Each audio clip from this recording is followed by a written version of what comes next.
الحمد لله نحمده ونستعينه ونؤمن به ونتوكل عليه ونعوذ بالله من شرور انفسنا ومن سيئات اعمالنا من يهده الله فلا مضل له ومن يضلل فلا هادي له واشهد ان لا اله الا الله وحده لا شريك له واشهد ان محمدا عبده ورسوله ارسله بالهدى ودين الحق ليظهره على الدين كله ولو كره المشركون. اللهم صل على محمد وعلى آل محمد كما صليت على إبراهيم وعلى آل إبراهيم إنك حميد مجيد. اللهم بارك على محمد وعلى آل محمد كما باركت على إبراهيم وعلى آل إبراهيم إنك حميد مجيد. أما بعد فإن خير الحديث كتاب الله وخير الهدي هدي محمد صلى الله عليه وسلم وشر الأمور محدثاتها وكل محدثة بدعة وكل بدعة ضلالة. أيها الناس أوصيكم وإياي بتقوى الله. يا أيها الذين آمنوا اتقوا الله حق تقاته ولا تموتن إلا وأنتم مسلمون. أعوذ بالله من الشيطان الرجيم. بسم الله الرحمن الرحيم. فأما الذين آمنوا بالله واعتصموا به فسيدخلهم في رحمة منه وفضل ويهديهم إليه صراطا مستقيما. ആദരണീയരായ സത്യവിശ്വാസിനികളെ, അല്ലാഹു സുബ്ഹാനഹു വ തആലയുടെ നിയമ നിർദ്ദേശങ്ങൾ, വിധിവിലക്കുകൾ ജീവിതത്തിന്റെ രഹസ്യവും പരസ്യവുമായ എല്ലാ മേഖലയിലും കഴിവിന്റെ പരമാവധി കാത്തു സൂക്ഷിക്കണമെന്ന് ആദ്യമായി എന്നോടെന്ന പോലെ നിങ്ങൾ ഓരോരുത്തരോടും ഉപദേശിക്കുന്നു, വസിയത്ത് ചെയ്യുന്നു. അല്ലാഹു സുബ്ഹാനഹു വ തആല ഏറ്റവും ശ്രേഷ്ഠതയുള്ള സമയമെന്ന് വിശേഷിപ്പിച്ചിട്ടുള്ള സമയത്താണ് അല്ലാഹുവിന്റെ ഈ ഭവനത്തിൽ നമ്മളൊക്കെ ഒരുമിച്ച് കൂടിയിട്ടുള്ളത്. മാത്രമല്ല ഷഹറുല്ലാഹ് എന്ന് റസൂലുള്ളാഹി സ്വല്ലല്ലാഹു അലൈഹി വസല്ലമ വിശേഷിപ്പിച്ചിട്ടുള്ള ഒരു മാസം. ആ മാസത്തിലെ ആശുറാന്റെ വ്രതം അനുഷ്ഠിച്ചിട്ടുള്ള സന്ദർഭത്തിലാണ് നമ്മൾ ഇവിടെ ഒരുമിച്ച് കൂടിയിട്ടുള്ളത്. എന്തുകൊണ്ടും ശ്രേഷ്ഠതയുള്ള സമയമാണ്. റസൂലുള്ളാഹി സ്വല്ലല്ലാഹു അലൈഹി വസല്ലമയോട് സഹാബത്ത് ചോദിക്കുന്നത് അയ്യു സിയാമി അഫ്ദലു ബഅദ റമളാൻ. റമളാൻ കഴിഞ്ഞാൽ പിന്നെ ഏറ്റവും ശ്രേഷ്ഠതയുള്ള വ്രതം ഏതാകുന്നു, നോമ്പ് ഏതാകുന്നു? മറുപടി പറഞ്ഞു, നിങ്ങൾ മുഹറം എന്ന് വിളിക്കുന്ന അല്ലാഹുവിന്റെ മാസം. അല്ലാഹുവിന്റെ മാസമാണ് ഷഹ്റു മുഹറം. വളരെയധികം ശ്രേഷ്ഠതയുള്ള നോമ്പാണ്. ആ നോമ്പിന്റെ പ്രതിഫലമായി റസൂലുള്ളാഹി പറഞ്ഞു, യുകഫിറു സനത്തൽ മാദി, കഴിഞ്ഞ ഒരു കൊല്ലത്തെ പാപങ്ങൾ അതുവഴി പൊറുക്കുന്നു. ഇങ്ങനെ ശ്രേഷ്ഠതയുള്ള ഒരു സമയത്ത് അല്ലാഹുവിന്റെ ഈ ഭവനത്തിൽ ഒരുമിച്ച് കൂടിയിട്ടുള്ള വിശ്വാസി സഹോദരന്മാരെ, സഹോദരികളെ, വളരെ ഗൗരവത്തിൽ ആലോചിക്കേണ്ട കുറെ കാര്യങ്ങൾ എനിക്കിങ്ങനെ തോന്നുകയാണ് ഇവിടെ വന്ന സമയത്ത്. കാരണം ഒരു 10-40 കൊല്ലം മുമ്പ് ഈ ഭാഗത്ത് സ്ഥിരമായിട്ട് വരാറുണ്ടായിരുന്ന ഒരാളാണ്. 35-40 കൊല്ലങ്ങൾ അന്ന് ഈ പള്ളി ഒക്കെ ഏറെക്കുറെ ഇങ്ങനെയൊക്കെ തന്നെ ഈ പള്ളിക്ക് രൂപമുണ്ടായിരുന്ന എന്താണെന്ന് തോന്നുന്നത്. അവസാനമായി ഞാൻ കാണുമ്പോഴും വലിയ മാറ്റമൊന്നും പള്ളിക്കില്ല. പക്ഷെ മാറ്റം വന്നത് ഇവിടെ പള്ളിയിൽ വരുന്നവർക്കാണ് എന്നാണ് എനിക്ക് തോന്നിയത്.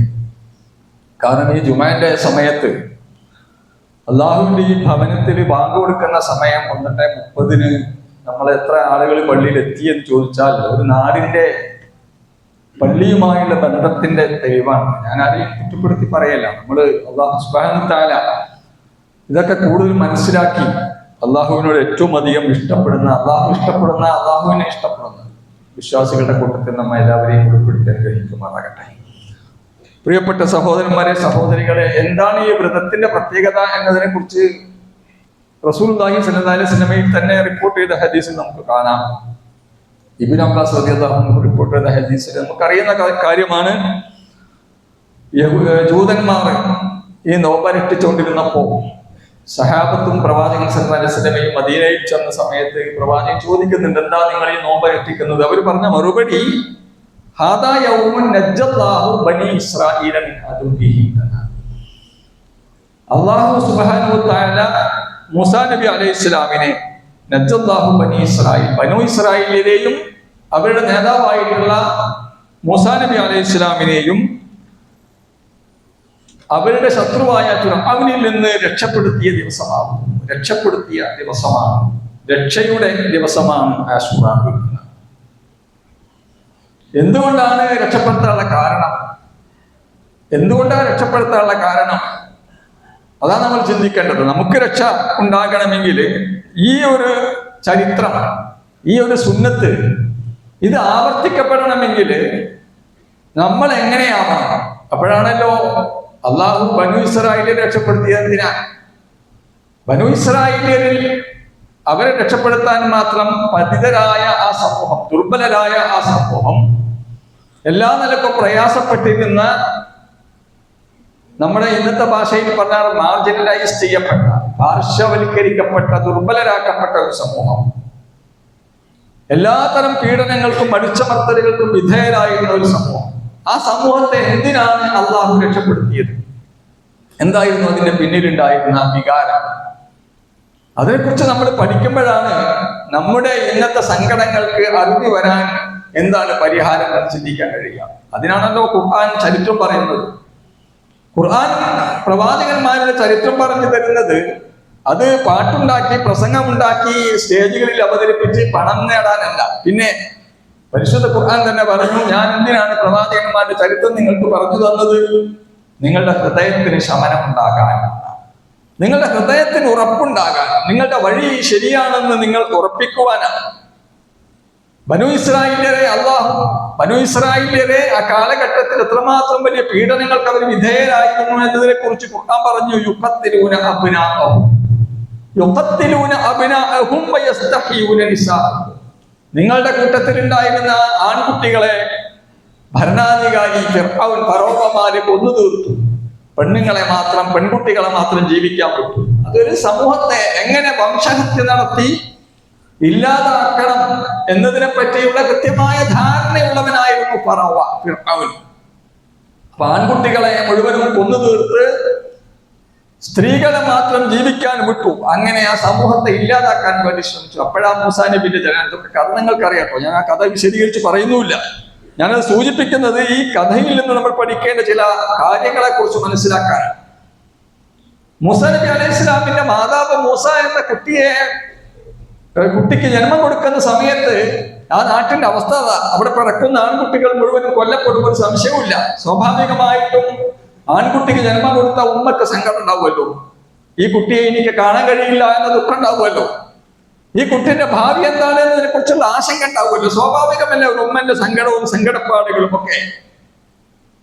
ആ ഉമ്മനെ അള്ളാഹു കൈവിട്ടില്ല എന്ന്. ആ ഉമ്മനെ കൈവിടേണ്ട സമയത്ത്, ആ ഉമ്മയെ കരുതേണ്ട സമയത്ത്, ആ ഉമ്മക്ക് തണൽ നൽകേണ്ട സമയത്ത്, ആ ഉമ്മയെ കൂട്ടിപ്പിടിക്കേണ്ട സമയത്ത്, ആ ഉമ്മക്ക് സാന്ത്വനം നൽകേണ്ട സമയത്ത് അല്ലാഹു സുബ്ഹാനഹു വ തആല ആ ഉമ്മക്ക് സന്ദേശം കൊടുക്കുകയാണ്.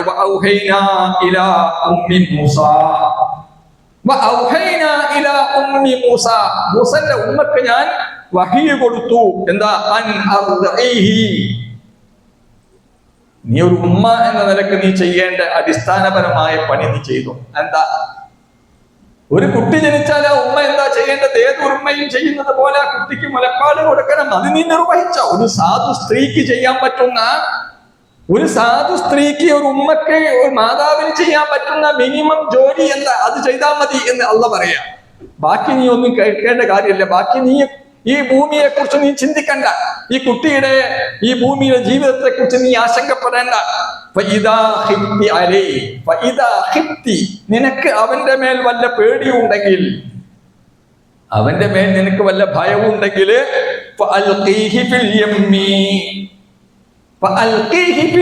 നീ നദിയിലിട്ടേക്ക്, പുഴയിലിട്ടേക്കൂ.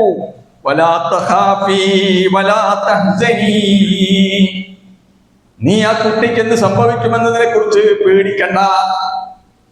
നീ അതിനെക്കുറിച്ച് സങ്കടപ്പെടേണ്ട കാര്യമില്ല.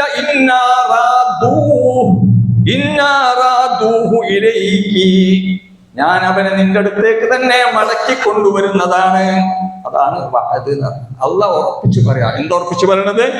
ഞാൻ ആ കുട്ടിയെ നിന്റെ അടുത്തേക്ക് എന്നെ മടക്കി കൊടുത്തരാം. നോക്കി നിങ്ങൾ, എന്തൊരു ഉറപ്പാ ഇത്! ആര് പറയുന്ന ഉറപ്പാ ഇത്? ഭരണാധികാരികൾ ഇലക്ഷന്റെ മുമ്പ് നടത്തുന്ന ഉറപ്പൊന്നല്ല.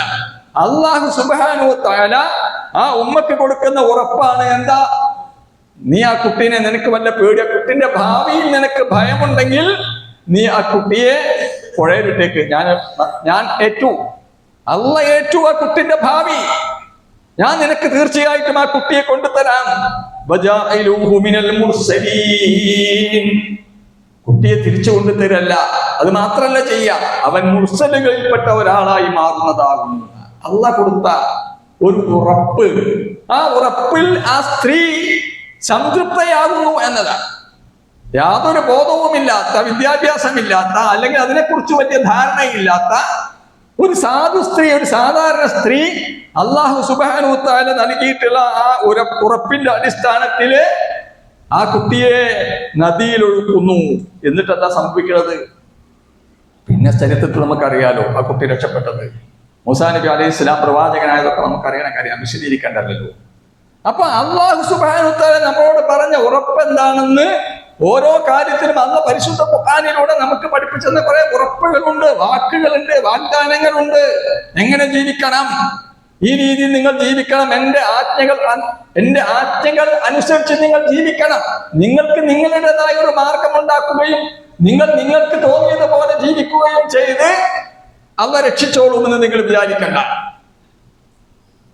നിങ്ങൾക്ക് തോന്നിയതുപോലെ ജീവിക്കുക.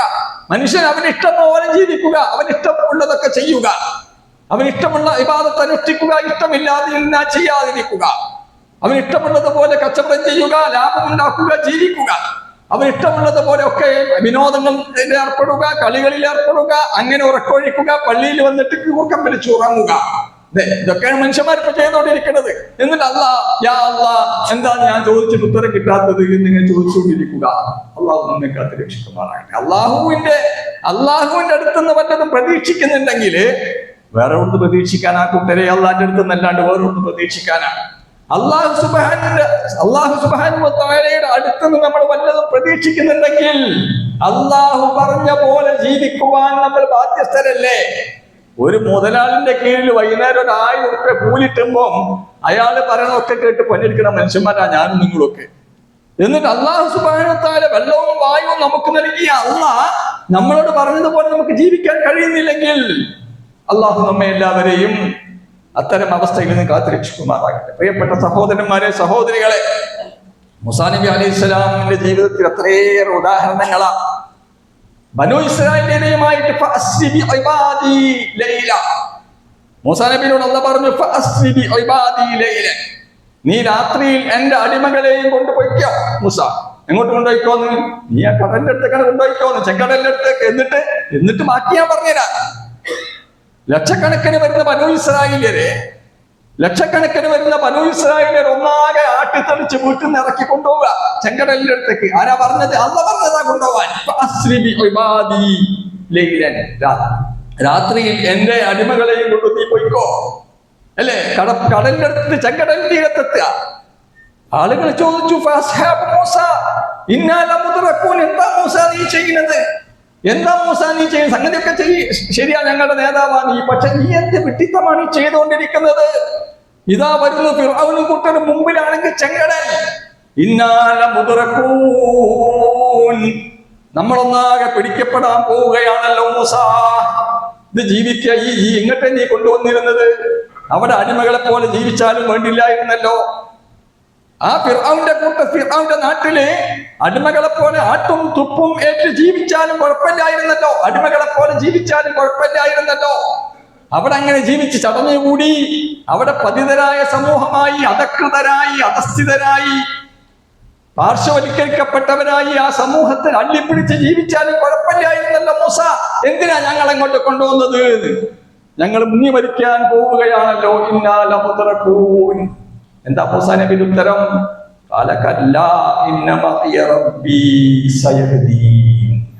മൂസാ നബിയുടെ മറുപടിയാ, കല്ല, നിങ്ങൾ വിചാരിക്കുന്ന പോലെയല്ല കൂട്ടരെ കാര്യം. എന്റെ കൂടെ ഞാൻ മാത്രമല്ല ഉള്ളത്, എന്റെ കൂടെ എന്റെ രക്ഷിതാവുണ്ട്. സയഹ്ദീൻ, അവൻ എനിക്കൊരു വഴി കാണിച്ചു തരും. നേരത്തെ പരിചയം ഡോക്ടർ സലമിക്കാൻ പണി. നേരത്തെ അങ്ങനെ വഴി നേരത്തെ ഉണ്ടായിട്ടുണ്ടോ? നേരത്തെ അങ്ങനത്തെ സംവിധാനം ഉണ്ടായിട്ടുണ്ടോ? ഇല്ല. അതാണ് കൂട്ടരെ വിശ്വാസിയുടെ ഉറപ്പ് എന്ന് പറഞ്ഞാൽ. അല്ലാഹു സുബ്ഹാനഹു വ തആലയുടെ പാശം, അല്ലാഹു സുബ്ഹാനഹു വ തആലയുടെ വാക്കുകൾ, വാഗ്ദാനങ്ങൾ, അവന്റെ ആജ്ഞകൾ അനുസരിച്ച് ജീവിക്കുന്ന ഒരു വിശ്വാസിയെ അല്ലാഹു സുബ്ഹാനഹു വ തആല ഒരു നിമിഷത്തിലും കൈവിടുകയില്ല. പരിശുദ്ധ ഖുർആൻ സൂറത്തുൻ നിസാഇൽ 178-ാമത്തെ ആയത്തിൽ പറയാണ്, ഫഅമ്മല്ലദീന ആമനൂ ബില്ലാഹ്, അല്ലാഹുവിൽ വിശ്വസിക്കുകയും വഅതസമൂ ബിഹി, അവനിൽ മുറുകെ പിടിക്കുകയും ചെയ്താൽ. അല്ലാഹുവിൽ വിശ്വസിച്ചാൽ മാത്രം പോരാ, അല്ലാഹുണ്ട് എന്ന് വിശ്വസിച്ചാൽ മാത്രം പോരാ. പിന്നെ അവനാണ് എന്റെ രക്ഷകൻ, അവന് മാത്രമേ എന്നെ രക്ഷപ്പെടുത്താൻ കഴിയൂ, അവന്റെ ആജ്ഞകൾക്ക് മാത്രമേ എന്റെ ജീവിതത്തിൽ വിജയം തരാൻ സാധിക്കൂ. അല്ലാഹ് പറഞ്ഞതുപോലെ കച്ചവടം ചെയ്താലേ ആത്യന്തികമായ ലാഭം എനിക്കുണ്ടാകൂ. അല്ലാഹ് പറഞ്ഞതുപോലെ എന്റെ കുടുംബജീവിതം നയിച്ചാലേ എന്റെ കുടുംബജീവിതത്തിൽ എനിക്ക് സംതൃപ്തി ഉണ്ടാകൂ. അല്ലാഹ് പറഞ്ഞതുപോലെ എന്റെ മക്കളെ വളർത്തിയാലേ മക്കളിൽ നിന്ന് എനിക്ക് എന്തെങ്കിലും ഗുണം കിട്ടുകയുള്ളൂ. അല്ലാഹ് പറഞ്ഞതുപോലെ ജീവിച്ചാൽ മാത്രമേ ജീവിതത്തിൽ എന്തെങ്കിലും സന്തോഷം ഉണ്ടാവുകയുള്ളൂ. അതാണ് ഇവിടെ പറഞ്ഞത്. ഇപ്പൊ അമ്മല്ലദീന ആമനൂ ബില്ലാഹ് വഅതസമൂ ബിഹി, അവനിൽ മുറുകെ പിടിക്കുകയും ചെയ്താൽ ഫസയദ്ഖിലുഹും ഫീ റഹ്മത്തിൻ മിൻഹു വഫദ്ലിൻ, അല്ലാഹ് അവന്റെ കാരുണ്യത്തിലും അവന്റെ ഫദ്ലിലും അവനെ പ്രവേശിപ്പിക്കുക തന്നെ ചെയ്യും. ഫസയദ്ഖിലു, അല്ലാഹു സുബ്ഹാനഹു വ തആല അല്ലാഹുവിന്റെ കാരുണ്യത്തിലും അവന്റെ റഹ്മത്തിൽ, കാരുണ്യത്തിലും അല്ലാഹുവിന്റെ അനുഗ്രഹത്തിൽ, അവന്റെ ഔദാര്യത്തിൽ അത്തരം ആളുകളെയൊക്കെ പ്രവേശിപ്പിക്കാം. അപ്പം അല്ലാഹുവിന്റെ കാരുണ്യത്തിൽ നമുക്ക് പ്രവേശിക്കാൻ സാധിക്കണമെങ്കിൽ, അല്ലാഹുവിന്റെ കാരുണ്യത്തിൽ നമുക്ക് പ്രവേശിക്കാൻ സാധിക്കണമെങ്കിൽ എന്ത് വേണം? അല്ലാഹുവിൽ വിശ്വസിക്കുകയും അവനെ മുറുകെ പിടിക്കുകയും ചെയ്യും. ഒരാൾ കിണറിൽ വീണാലേ, കിണറിലോ അല്ലെങ്കിൽ കുളത്തിലോ ഒക്കെ വീണാൽ നമ്മൾ കയറിട്ട് കൊടുക്കും ആൾക്കാർക്ക്, അല്ലെ? കയറിട്ട് കൊടുക്കും പിടിച്ച് കയറ്റാൻ വേണ്ടിയിട്ട്. ഈ കയറിന്റെ മുകളിൽ പിടിക്കുന്ന ഒരു പിടുത്തുണ്ടാവുമല്ലോ, ആ പിടുത്തത്തിന്റെ പ്രത്യേകത എന്താ? അത് ജീവിതത്തിൽ വേറൊന്നും പിടിച്ചിട്ട് കാര്യമില്ല എന്ന് ഉറപ്പുണ്ടായിട്ടാണല്ലോ ആ കയറിന്റെ മുകളിൽ പിടിക്കുന്നത്. അപ്പൊ അപ്പുറം നോക്കിയിട്ട് വള്ളിച്ചെടി പിടിച്ചിട്ട് ഇങ്ങനെ മേലോട്ട് നോക്കിയിട്ട് കാര്യമില്ലല്ലോ. അന്നേരം ആ കയറിന്റെ മുകളിൽ മുറുക്കി പിടിക്കും. ആ മുറുക്കി പിടുത്തം അവന്റെ ജീവന്റെ പിടുത്ത, അല്ലെ? ഇതുപോലെ വേണം അല്ലാഹുവിനെ നിങ്ങൾ മുറുകെ പിടിച്ചോളി, അല്ലാഹുവിനെ നിങ്ങൾ മുറുകെ പിടിച്ചോളി എന്ന് പറഞ്ഞാൽ അല്ലാഹുവിന്റെ നിയമനിർദ്ദേശങ്ങളെ നിങ്ങൾ മുറുകെ പിടിച്ചോളി കൂട്ടരെ. എങ്കിൽ അല്ലാഹു അവന്റെ കാരുണ്യത്തിലും അവന്റെ ഫദ്ലിലും അത്തരം ആളുകളെ പ്രവേശിപ്പിച്ചേക്കാം. വയഹ്ദീഹിം ഇലൈഹി സിറാത്തൻ മുസ്തഖീമാ, അത്തരം ആളുകളെ സിറാത്തൽ മുസ്തഖീമിലൂടെ അവന്റെ വഴിയിലേക്ക് അവൻ എത്തിക്കുന്നതാണ് അല്ലാഹു സുബ്ഹാനഹു വ തആല. അത്തരം വിശ്വാസികൾ നമ്മൾ ഉൾപ്പെടുത്തി അനുഗ്രഹിക്കുമാറാകട്ടെ. പ്രിയമുള്ള സഹോദരന്മാരെ, സഹോദരികളെ, സൂറത്തുൽ ഹജ്ജിൽ അല്ലാഹു പറയുന്നു, ഫഅഖീമുസ്സലാ, നിങ്ങൾ നമസ്കാരം നിലനിർത്തണേ. നിങ്ങൾ സക്കാത്ത് കൊടുക്കുകയും ചെയ്യണം. അങ്ങനെയായാൽ വഅതസിമൂ ബില്ലാഹ്, അത് മാത്രം പോരാ, നമസ്കാരം നിലനിർത്തുകയും സക്കാത്ത് കൊടുക്കുകയും ചെയ്യണം. കൂട്ടത്തിൽ എന്ത് വേണം? വഅതസിമൂ ബില്ലാഹ്, അല്ലാഹുവിൽ നിങ്ങൾ മുറുകെ പിടിക്കുകയും വേണം. അല്ലാഹുവിൽ നിങ്ങൾ മുറുകെ പിടിക്കണം. എന്താ? നമസ്കരിക്കുക. അത് എളുപ്പമുള്ള പണിയാ. ആകെ 25 മിനിറ്റ് ഉണ്ടായാൽ ഒരു ദിവസം നിസ്കാരം തീരും, അല്ലെ? 25 മിനിറ്റ് കൊണ്ട് ഒരു ദിവസം നിസ്കാരം തീരും. 5 മിനിറ്റ് കുട്ടി 5 നിസ്കാരത്തിന് 25 മിനിറ്റേ കൊണ്ടുള്ളൂ. അത് മാത്രം പോരാ കൂട്ടരെ. അല്ലാഹുവിന്റെ നിയമങ്ങൾ, അവന്റെ നിർദ്ദേശങ്ങൾ ജീവിതത്തിൽ എവിടെയൊക്കെ പാലിക്കപ്പെടേണ്ടതുണ്ടോ അവിടെയൊക്കെയും നിങ്ങൾ പാലിക്കണേ. അങ്ങനെ പാലിച്ചാൽ അവൻ നിങ്ങളെ എല്ലാ നിലക്കും രക്ഷിക്കുന്നതാണ്. നിങ്ങൾക്ക് എന്തെല്ലാം പ്രയാസങ്ങൾ ഉണ്ടെങ്കിലും പ്രാരാബ്ദങ്ങൾ ഉണ്ടെങ്കിലും അല്ലാഹു സുബ്ഹാനഹു വ തആല രക്ഷപ്പെടുത്തും നിങ്ങളെ. കാരണം ഇബ്രാഹിം നബി അലൈഹി ഇസ്ലാമിന്റെ ചരിത്രത്തിൽ അതുണ്ട്, മൂസാ നബി അലൈഹി ഇസ്ലാമിന്റെ ചരിത്രത്തിൽ അതുണ്ട്, മുഹമ്മദ് നബി സല്ലല്ലാഹു അലൈഹി വസല്ലമയുടെ ചരിത്രത്തിലും അതുണ്ട്. അത് പഠിപ്പിച്ചത് എന്തിനാ? ഈ ചരിത്രം പഠിപ്പിച്ചത് ഈ ആയത്ത് നമ്മുടെ മനസ്സിലേക്ക് വരുമ്പോ നമ്മൾ അള്ളാഹുവിന്റെ മുമ്പത്ത് കഴിഞ്ഞു പോയ പ്രവാചകന്മാരുടെ ചരിത്രം, സഹാബത്തിന്റെ ചരിത്രം നമ്മൾ ഓർക്കണം. അവരെ അള്ളാഹു സുബ്ഹാനഹു വ തആല രക്ഷപ്പെടുത്തിയിട്ടുണ്ടല്ലോ. അതുകൊണ്ട് എനിക്കും രക്ഷപ്പെടാനുള്ള വഴി എന്താ? അള്ളാഹുവിന്റെ പാശത്തെ മുറുകെ പിടിക്കലാകുന്നു. ഹുവ മൗലാക്കും, ഹുവ മൗലാക്കും, അവനാണ് നിങ്ങളുടെ രക്ഷാധികാരി, അവനാണ് നിങ്ങളുടെ യജമാനൻ, അവനാണ് നിങ്ങളുടെ നാഥൻ. അവന് മാത്രമേ നിങ്ങളെ രക്ഷപ്പെടുത്താൻ കഴിയൂ, അവന് മാത്രമേ നിങ്ങൾക്ക് വേണ്ടതെല്ലാം ചെയ്യാൻ സാധിക്കുകയുള്ളൂ. ഫനിഅമൽ മൗലാ വനിഅമൻ നസീർ. നിങ്ങൾ വക്കാലത്ത് ഏൽപ്പിക്കുന്ന, നിങ്ങൾ വലിയായി വിശ്വസിക്കുന്ന, നിങ്ങൾ നിങ്ങളുടെ രക്ഷാധികാരിയായി വിശ്വസിക്കുന്ന, നിങ്ങൾ നിങ്ങളുടെ എല്ലാം അർപ്പിക്കുന്നവരിൽ അല്ലാഹു സുബ്ഹാനഹു വ തആലയെ പോലെ അതിന് അർഹതയുള്ളത് മറ്റാരെങ്കിലും ഉണ്ടോ? വനിഅമൽ മൗലാ, എത്ര നല്ല രക്ഷകനാണ് അല്ലാഹ്. വനിഅമൻ നസീർ, എത്ര നല്ല സഹായിയാണ് അല്ലാഹ്. നിങ്ങൾ കയ്യിൽ പണമുണ്ട്, കയ്യിൽ ഇഷ്ടം പോലെ പൈസ ഉണ്ട്. ചില ആൾക്കാരെ വിചാരിക്കുന്നതിന് അല്ല, എന്റെ അടുത്ത് ഇഷ്ടം പോലെ പൈസ ഇല്ല. എവിടുന്ന് രക്ഷപ്പെടാൻ പണം കൊണ്ട് സാധിക്കുമല്ലോ, എവിടുന്ന് രക്ഷപ്പെടാൻ അധികാരങ്ങൾ കൊണ്ട് സാധിക്കുമല്ലോ, എവിടുന്ന് രക്ഷപ്പെടാൻ ഞങ്ങളുടെ കയ്യിലുള്ള ഞങ്ങളുടെ കൂടെയുള്ള ആളുകളുടെ അണികളെ കൊണ്ട് സാധിക്കുമല്ലോ. ഇതൊക്കെ ഏതെങ്കിലും ആശുപത്രിയിൽ കൊണ്ടുപോയിട്ട്, ഏതെങ്കിലും വലിയ ആശുപത്രിയിലൊരു നെഞ്ചുവേദന അനുഭവപ്പെട്ടിട്ട് ആശുപത്രിയിൽ കൊണ്ടുപോയി അവിടെ ICUലേക്ക് ആക്കിയാൽ എല്ലാം പുറത്താ.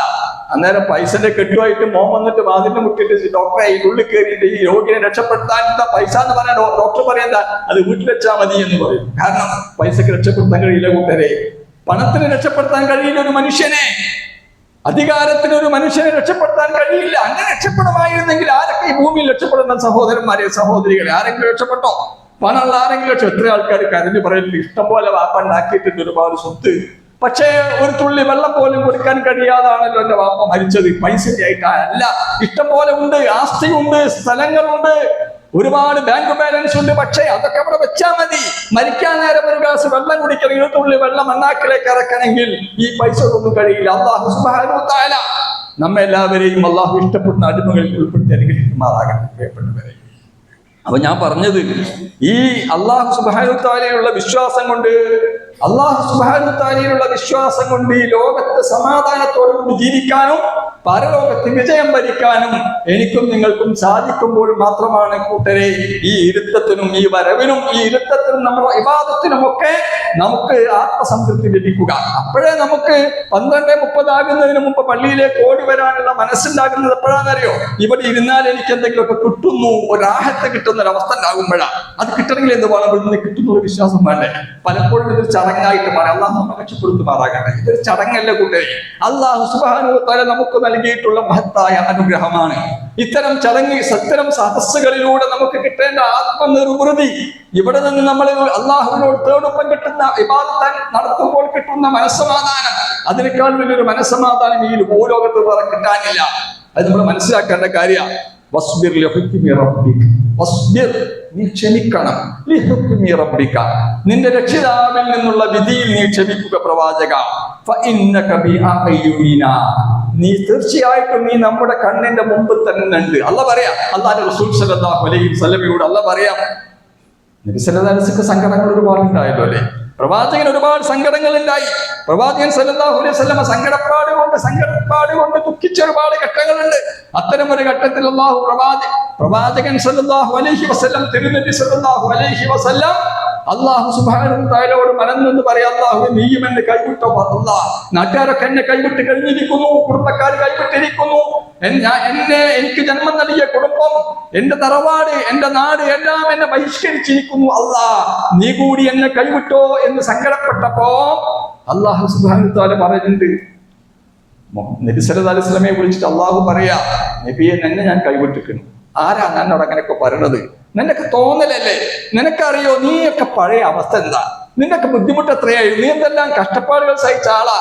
അലം യജിദ്ക യതീമൻ ഫആവാ, നബിയെ നീ മറന്നുപോയോ? പണ്ട് നീ യതീമായിരുന്നല്ലോ, നിനക്ക് ഓർമ്മല്ലേ? നിനക്ക് ഓർമ്മയില്ലേ, ഉമ്മയും വാപ്പില്ലാതെ ജീവിച്ചവനല്ലായിരുന്നോ നീ? അലം യജിദ്ക യതീമാ ഫആവാ. ആരാ നിന്നെ ചേർത്ത് പിടിച്ചത്? ആരാ നിന്റെ ഉപ്പന്റെ സ്നേഹം നൽകിയത്?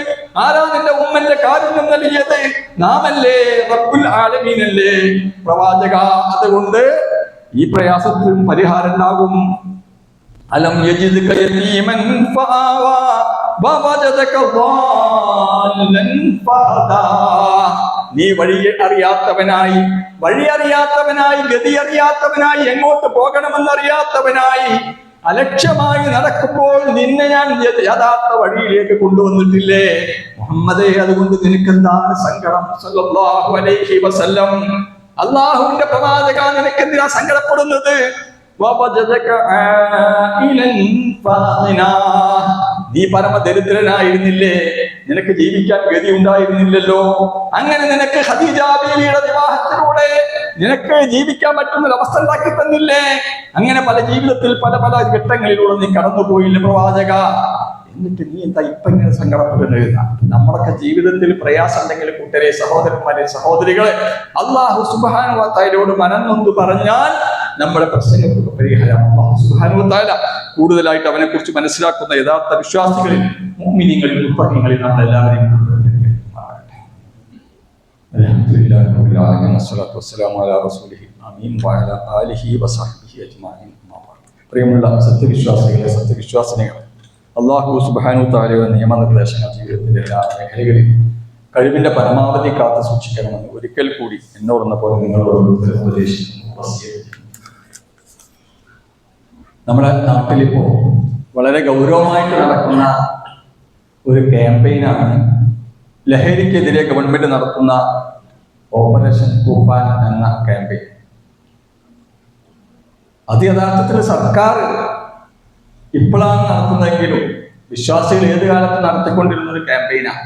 അതുകൊണ്ട് അത് വിജയിപ്പിക്കേണ്ട ബാധ്യത ഓരോ വിശ്വാസിക്കാണ്, ഓരോ മഹല്ല് കമ്മിറ്റിക്കാണ്. മഹല്ല് കമ്മിറ്റി എന്ന് പറഞ്ഞാൽ പള്ളി നടത്തിപ്പല്ല, അത് മാത്രമല്ല മഹല്ല് കമ്മിറ്റിന്റെ പണി. ഇതൊക്കെ മഹല്ല് കമ്മിറ്റിന്റെ പണിപ്പെട്ടതാണ്. നമ്മളെ ഈ നാട്ടിൽ, ഈ പ്രദേശത്തിൽ, ഈ മഹല്ലിന്റെ പരിധിയിൽ ഏതെങ്കിലും വീട്ടില് ആരെങ്കിലും മദ്യമോ മയക്കുമരുന്നോ ഉപയോഗിക്കുന്നുണ്ടോ എന്ന് നമ്മൾ പരിശോധിക്കണം. ഉണ്ടെങ്കിൽ അവരെ അതിൽ നിന്ന് മാറ്റിയെടുക്കാനുള്ള ശ്രമങ്ങൾ നമ്മൾ നടത്തണം. അതിന്റെ ഒരു ശ്രമം ഗവൺമെന്റിന്റെ ഭാഗത്തുനിന്ന് ഒരു പുതിയ നീക്കം ഉണ്ടായിട്ടില്ല. അത് പുതിയ തമാശകൾ കുറെ വേറെ വരുന്നുണ്ട്. അങ്ങോട്ടൊന്നും ഞാൻ പോകുന്നില്ല. ഈ മദ്യം അതുപോലെ വിലക്കപ്പെട്ടതാണല്ലോ.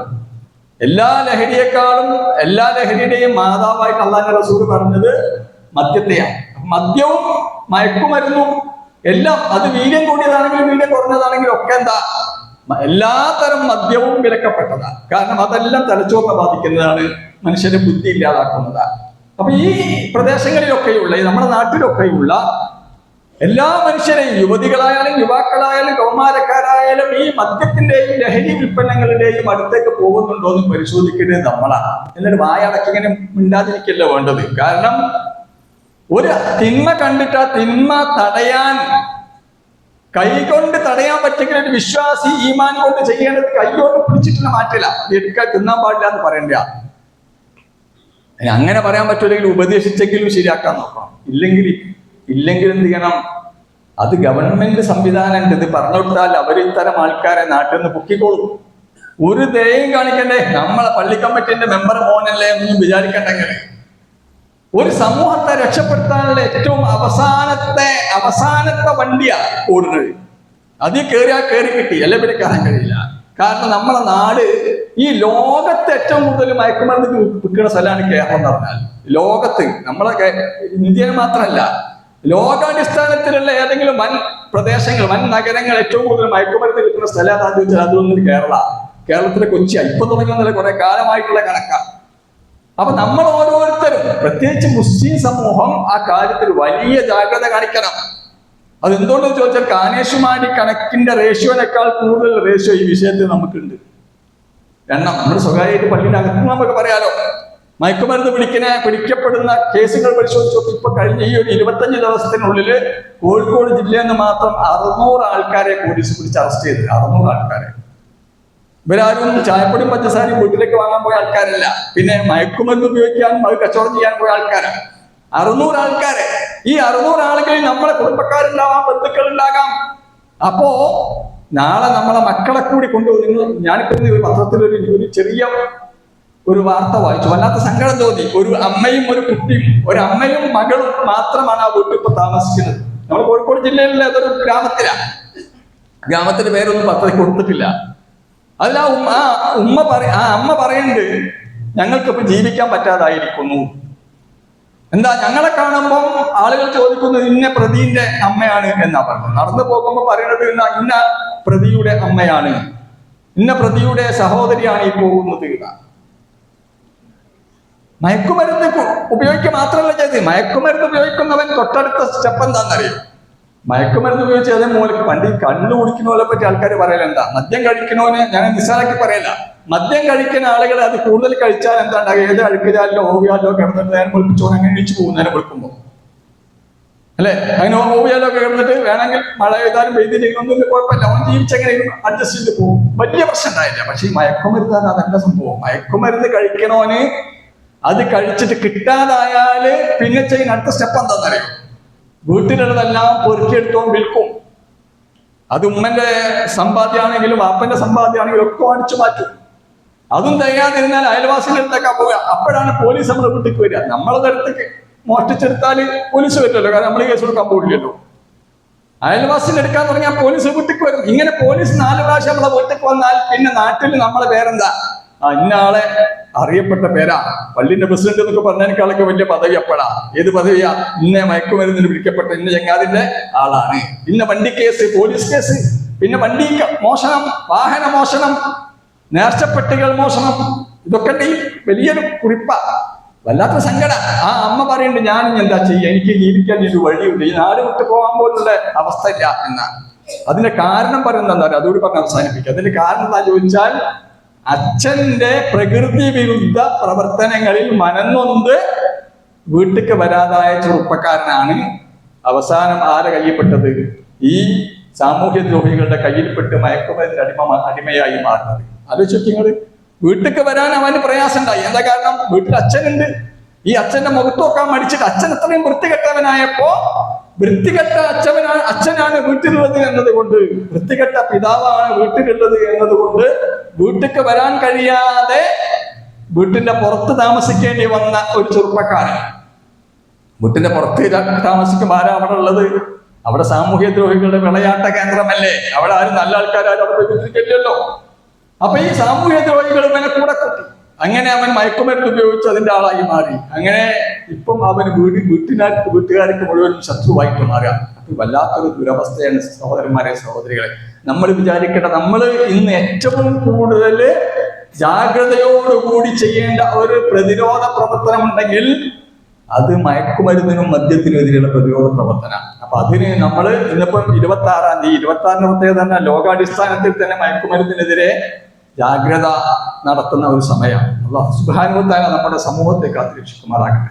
വളരെ കാലങ്ങളായിട്ട് മുസ്ലിം ഭൂരിപക്ഷ പ്രദേശങ്ങളിൽ ഞാൻ ശ്രദ്ധിക്കുന്ന ഒരു കാര്യം ഇതാണ്, ഈ വിഷയത്തിൽ നമ്മൾ ആളുകൾക്ക് വളരെ അധികം ഇടപെടലുകൾ കാണാം. പല സ്ഥലങ്ങളിലും പള്ളിയിലടക്കം, ഈ പള്ളിയിലടക്കം വരുന്നവരിലും ഇത്തരം ബന്ധങ്ങൾ ഉണ്ടാവാം. അപ്പം അത്തരം ആൾക്കാരെ നമ്മൾ ഗവൺമെന്റ് പോലീസിനെ അറിയിക്കേണ്ട അറിയിക്കണം. അതിനു മുമ്പ് നമുക്ക് അവരെ ചികിത്സിച്ച് ഭേദമാക്കാൻ പറ്റുമെങ്കിൽ അവരെ ചികിത്സിച്ച് ഭേദമാക്കാം. ഒരുപാട് സംവിധാനങ്ങൾ അതിനൊക്കെ ഉണ്ട്. അത്തരം കാര്യങ്ങളൊക്കെ നമ്മൾ ഇടപെട്ട് നമ്മളെ യുവാക്കൾ, ഇവിടെ യുവാക്കൾ വളരെ വല്ലാതെ മോശമില്ലാത്ത യുവാക്കൾ ഇവിടെ ഉണ്ടല്ലോ, നിങ്ങൾ ചെയ്യേണ്ട പണി അതാ കുട്ടികളെ. നമ്മൾ ഈ പള്ളിയിൽ വരുന്നത് വലിയൊരു അനുഗ്രഹമാണല്ലോ. ഇതൊരു തരം ഡൈവേർഷനാണ്. ഇതൊരു തരം എങ്ങനെയോ എത്തിപ്പെട്ടതാണ് നമ്മൾ ഈ പള്ളിയിലേക്ക്, ഈ ഒരു സംവിധാനത്തിന്റെ കീഴിലേക്ക്. അതുകൊണ്ടാണ് നമ്മളൊക്കെ രക്ഷപ്പെട്ടു പോയത്. അല്ലെങ്കിൽ നമ്മളും അത്തരം പ്രയാസത്തിൽപ്പെട്ടു പോയല്ലോ. അപ്പൊ അതുകൊണ്ട് മയക്കുമരുന്നിന് അടിമപ്പെട്ടു പോയവനെ, മദ്യത്തിന് അടിമപ്പെട്ടു പോയവനെ ഒരു പാപം ചെയ്തവനായിട്ടല്ല നമ്മൾ കാണുന്നത്. അവൻ അബദ്ധത്തിൽ പെട്ടുപോയതാണ്. അവന്റെ സാഹചര്യം അവനെ കൊണ്ട് അങ്ങനെ ആക്കി മാറ്റിയത്. അവനോടൊരു ശത്രുത നമുക്ക് ഉണ്ടാവാൻ പാടില്ല. അവൻ ചെയ്യുന്ന പണിയോട് മാത്രമേ നമുക്ക് ശത്രുത ഉള്ളൂ. അപ്പൊ എന്ത് വേണം? അവനെ മാറ്റിയെടുക്കാൻ, ഒരു രോഗിയെ ചികിത്സിക്കുന്നത് പോലെ സ്നേഹത്തോടുകൂടി, അനുകമ്പയോടുകൂടി വീണ്ടും വീണ്ടും അവനെ സമീപിച്ച് അവനെ നന്നാക്കിയെടുത്താൽ ഒരാളെയെങ്കിലും നിങ്ങൾക്ക് രക്ഷപ്പെടുത്താൻ കഴിഞ്ഞാൽ ഒരു കുടുംബം മാത്രമല്ല രക്ഷപ്പെടും, ഒരു നാട് രക്ഷപ്പെടും. അല്ലാഹു സഹായിക്കുമാറാകട്ടെ. പ്രിയമുള്ള സഹോദരന്മാരെ, സഹോദരികളെ, 1-2 കാര്യങ്ങൾ കൂടി അറിയിക്കാനുള്ളത്. നമ്മൾ അറിയുന്ന കാര്യമാണ്. ഇവിടെ ഈ പള്ളിന്റെ സെക്രട്ടറി ആയിരുന്ന ഇർശാദുൽ മുസ്ലിമീൻ സംഘം മുൻ സെക്രട്ടറി TK ഹംസത്ത് സാഹിബ്, അദ്ദേഹം മരണപ്പെട്ട വിവരം നമുക്കൊക്കെ അറിയാം.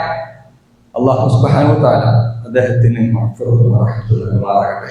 നമ്മൾ അദ്ദേഹത്തിന് വേണ്ടി ഈ മയ്യത്ത് നമസ്കരിക്കുകയും ദുആ ചെയ്യുകയൊക്കെ ചെയ്തിട്ടുണ്ടാവും. എന്നാലും ആത്മാർത്ഥമായിട്ട് നമ്മൾ ഈ പള്ളിയിൽ നിന്ന് വെച്ച് മാത്രമല്ല, അല്ലാത്ത സമയത്തും നമ്മൾ അദ്ദേഹം ചെയ്ത സേവനങ്ങളെ ഓർക്കുകയും അല്ലാഹു സുബ്ഹാനഹു വ തആല അദ്ദേഹം ചെയ്ത പ്രവർത്തനങ്ങൾ സ്വാലിഹായ അമലായിട്ട് സ്വീകരിച്ച് അതിൽ വന്ന പാകപ്പിഴവുകൾ പുറത്തു കൊടുത്ത് നാളെ നമ്മളെ എല്ലാവരെയും ജന്നാത്തുൽ ഫിർദൗസ് സ്വീകരിച്ചു കൂട്ടുമാറാകട്ടെ.